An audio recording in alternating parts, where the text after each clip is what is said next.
Hi friends, ഞാൻ വലിയ today വ്ളോഗിൻ്റെ പുതിയൊരു വീഡിയോസിലേക്ക് അവർക്കും സ്വാഗതം. ഞാനിപ്പോൾ ഉള്ളത് കടലുണ്ടി പുഴയിലാണ് കേട്ടോ. കടലുണ്ടി പുഴയിൽ ഇപ്പോൾ ഇങ്ങനെ വീഡിയോസ് ചെയ്യാൻ കാരണം ഈ ഒരു കാഴ്ച ഇനി കാണണമെങ്കിൽ ഒരു വർഷം കാത്തിരിക്കേണ്ടി വരും.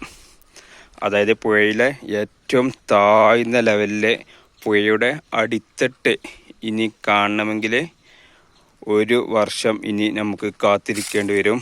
കാരണം ഇന്ന് 3 മണിക്ക് ഇതിൻ്റെ താഴെയുള്ള ബാക്കി ക്യാമറ റെഗുലേറ്ററിൻ്റെ ഷട്ടറുകളെ താഴ്ത്തുമെന്നുള്ള മുന്നറിയിപ്പ് ലഭിച്ചിട്ടുണ്ട്. അപ്പോൾ 3 മണിക്ക് ഷട്ടറുകൾ താഴ്ത്തുകയാണെങ്കിൽ നാളെയോടെ വെള്ളം ഇതിൻ്റെ മുകളിലെത്തും. ഇതിൻ്റെ മുകളിലെത്തിയാൽ പിന്നെ വെള്ളം ഇങ്ങനെ കുടിവെള്ളത്തിനും മറ്റും പമ്പ് ചെയ്ത് വെള്ളം കുറഞ്ഞ് വരാൻ ഇനി സാധ്യതയില്ല. കുറഞ്ഞു വരിക എന്ന് പറഞ്ഞാൽ ഇനി അടുത്ത മഴ വരുമ്പോഴേക്കും ഈ ഒരു ലെവലിലൊക്കെ വെള്ളം എത്തുകയുള്ളൂ.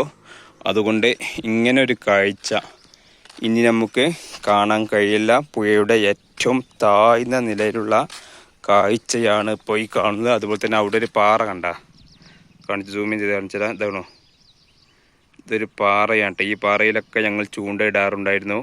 ഇനി ഈ പാറ നമുക്ക് കാണാൻ കഴിയില്ല. ഇതുപോലെ മഴക്കാലം കഴിഞ്ഞതിന് ശേഷം ഒരു നവംബറിലാണ് ഇനി നമുക്ക് ഈ പാറ കാണാൻ കഴിയുക. ഇനിയിപ്പോൾ നാളെ തൊട്ട് ബാക്കി റെഗുലേറ്ററിൻ്റെ ഷട്ടർ താഴ്ത്തുന്നതോടുകൂടി വെള്ളം പൊന്തി വന്ന് ഈ മുകൾ ഭാഗം വരെ ഇവിടെയൊക്കെ വെള്ളമായിരിക്കും.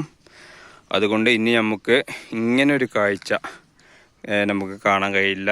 അപ്പോൾ ഇതാണ് ഈ ഒരു ഏരിയയിലെ ഏറ്റവും താഴ്ന്ന ലെവലിലുള്ള വെള്ളത്തിൻ്റെ കാഴ്ച. ഇത് നമുക്ക് സാധാരണ ഡിസംബർ ഫസ്റ്റൊക്കെയാണ് ഷട്ടറുകൾ താഴ്ത്തുക. എന്നാൽ പുഴയിലെ ഒഴുക്ക് നല്ലവണ്ണം കുറഞ്ഞിട്ടുണ്ട്. അതുകൊണ്ടാണെന്ന് തോന്നുന്നു ഇന്ന് തന്നെ ഷട്ടറുകളെ താഴ്ത്താൻ തീരുമാനിച്ചത്. അപ്പോൾ ഇത് താഴ്ത്തുന്നതോടുകൂടി പുഴയിലൊക്കെ വെള്ളം വർദ്ധിക്കും. അപ്പോൾ ഈ കുന്നും കാര്യങ്ങളൊക്കെ ഇതോടെ നമുക്കിനി കാണാൻ കഴിയില്ല. അപ്പോൾ ഇതാണ് ഏറ്റവും ലേറ്റസ്റ്റ് അപ്ഡേഷൻ.